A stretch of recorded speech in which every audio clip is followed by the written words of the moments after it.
Pernah nggak sih pas mau ngomong bahasa Inggris, tiba-tiba jantung deg-degan, lidah jadi kaku? Kayaknya kita semua pernah ya. Nah, di sini kita bakal ubah rasa takut itu jadi pede aja lagi. Kita akan jalan bareng, langkah demi langkah, dari yang tadinya cuma tahu teori, sampai benar-benar siap buat ngobrol santai. Coba deh jujur sama diri sendiri. Apa sih bagian yang paling susah dari belajar bahasa Inggris? Buat banyak orang, ternyata bukan soal grammar atau hafalan vocabulary loh. Rintangan terbesarnya itu justru sesuatu yang lebih simpel. Rasa takut buat bener-bener ngomong. Takut buat ngeluarin suara di depan orang lain. Rasa cemas ini persis banget sama yang dirasain Irene yang mau berangkat pertukaran pelajar ke Singapura. Dia sadar bahasa Inggris itu bukan lagi cuma nilai di rapor, tapi kunci buat bertahan hidup dan ya cari temen. Mungkin kamu juga ngerasain ketakutan yang mirip-mirip kan?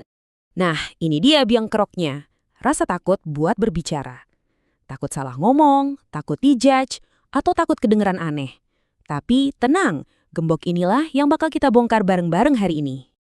Tapi gimana kalau aku bilang solusinya bisa kita mulai dari angka ini, 25. Ini bukan sembarang angka loh, ini adalah jumlah frasa sakti yang bakal jadi fondasi awal rasa percaya diri kamu. Anggap aja ini kayak starter pack atau kotak peralatan percakapan pertama kamu. Kita bakal bongkar setiap obrolan jadi bagian-bagian kecil yang gampang banyak dikuasai. Mulai dari yang paling dasar. Oke, kita mulai dari cara mecahin keheningan. Pertama, nice to meet you. Ini klasik diucapin setelah kamu tahu nama seseorang. Terus ada how's it going? Ini cara santai nanya apa kabar. Mau lebih santai lagi, pakai aja WhatsApp. Nah, yang terakhir nih yang penting, what do you do? Dan hati-hati, ini sering banget jadi jebakan. Nah, ini dia nih poin krusialnya. Jangan sampai ketukar ya. What do you do? Itu nanyain pekerjaan kamu. Kalau kamu jawab, I'm watching TV, wah, lawan bicara kamu bisa bingung. Pertanyaan buat aktivitas yang lagi dilakuin sekarang itu what are you doing? Bedanya tipis, tapi dampaknya gede banget di obrolan. Oke, obrolan udah mulai nih. Biar nggak mati gaya, gimana lanjutannya? Coba deh tanya pendapat pakai what do you think about?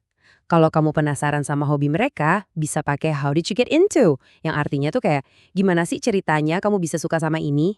Dan kalau ada sesuatu yang seru, tinggal bilang, check this out, sambil nunjukin. Gampang kan? Nutup obrolan itu juga ada seninya loh. Kalau kamu setuju sama sebuah rencana, bilang aja that sounds good. Buat pamitan yang sopan, it was nice chatting with you, itu pilihan paling aman. Have a good one, itu cara santai buat bilang sampai jumpa atau semoga harimu menyenangkan. Dan kalau emang udah harus cabut, I'm heading home, udah jelas banget. Sekarang, setelah kamu punya peralatannya, yuk kita lihat gimana semua frasa ini bekerja di dunia nyata. Anggap aja ini simulasi. Siap? Bayangin kamu lagi di sebuah acara dan lihat ada orang baru. Cukup mulai dengan kalimat sesimpel ini tuh sopan banget dan gak bikin orang lain ngerasa terintimidasi. Dan lihat kan, jawabannya juga simple dan natural. Cuma dengan 2 kalimat pendek, obrolan udah dimulai. Sekarang kita pindah skenario ke kantor. Ada anak baru?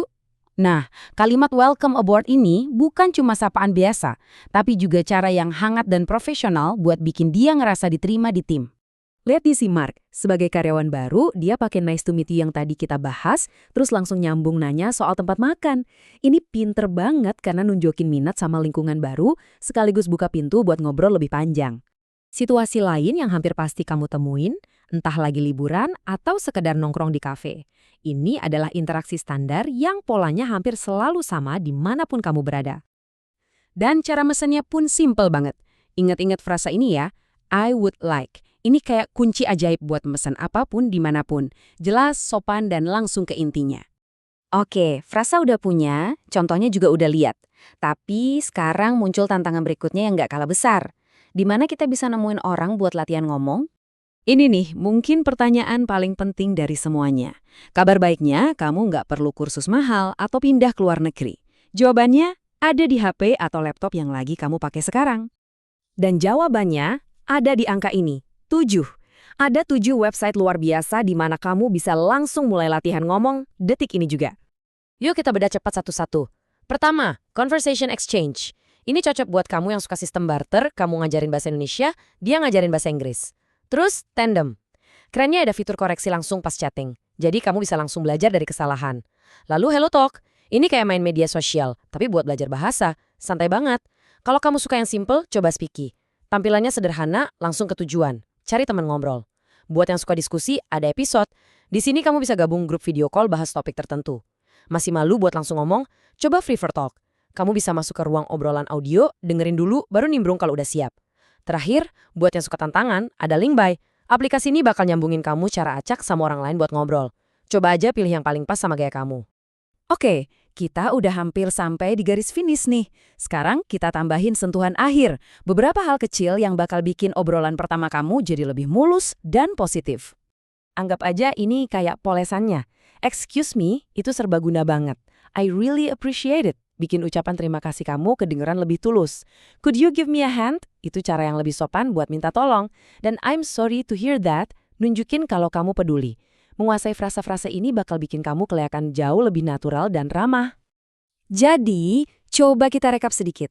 Kita udah bongkar 25 frasa penting, udah lihat gimana cara pakainya di dunia nyata, dan udah tahu 7 tempat gratis buat latihan. Kamu beneran udah siap? Pertanyaan terakhir ini bukan buat aku yang jawab, tapi buat kamu. Semua yang kamu butuhin buat mulai itu udah ada di tanganmu sekarang. Yang tersisa tinggal satu hal, melakukannya. Jadi, apa topik obrolan pertamamu?